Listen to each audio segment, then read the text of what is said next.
Pengusutan kasus dugaan honorer siluman terus dilakukan DPRD Seluma setelah menerima surat pengaduan dari masyarakat. Jumat siang DPRD Seluma menggelar rapat dengar pendapat dengan mengundang Badan Kepegawaian dan Pengembangan Sumber Daya Manusia Kabupaten Seluma. Dipimpin Ketua Komisi 1 DPRD Seluma Henry Satrio, dirinya juga mengatakan berkomitmen untuk mengusut tuntas kasus tersebut. Penjelasan pegawai BKPSDM Kabupaten Seluma, BKPSDM hanya melakukan checklist berkas yang masuk dari OPD terkait yang membuka formasi P3K. Sehingga DPRD Seluma akan memanggil OPD yang membuka formasi P3K untuk mempertanyakan validasi tenaga honorer yang mencukupi syarat mengikuti seleksi P3K.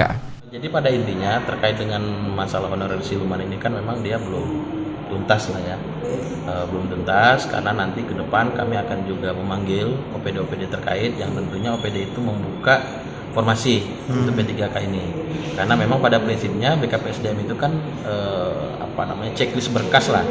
Nah memang tentu yang kami pertanyakan itu berkas yang bisa lolos itu nanti yang kita bisa kita gali lagi kan gitu.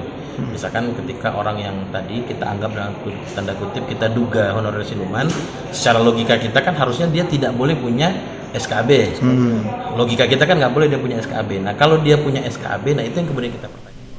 Mencuatnya dugaan honorer siluman ini setelah adanya pengaduan dari para peserta P3K yang tidak lulus, lantaran merasa dicurangi dengan masa kerja dan jabatan yang dimiliki para peserta P3K yang telah dinyatakan lulus.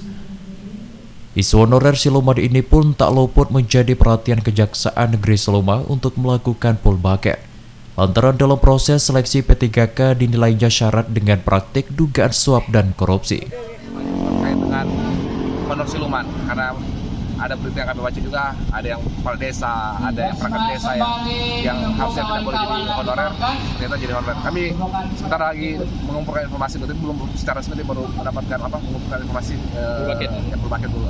Ada laporan belum Pak dari masyarakat? Secara laporan resmi belum ada. Belum ada. Haryadion RBTV melaporkan.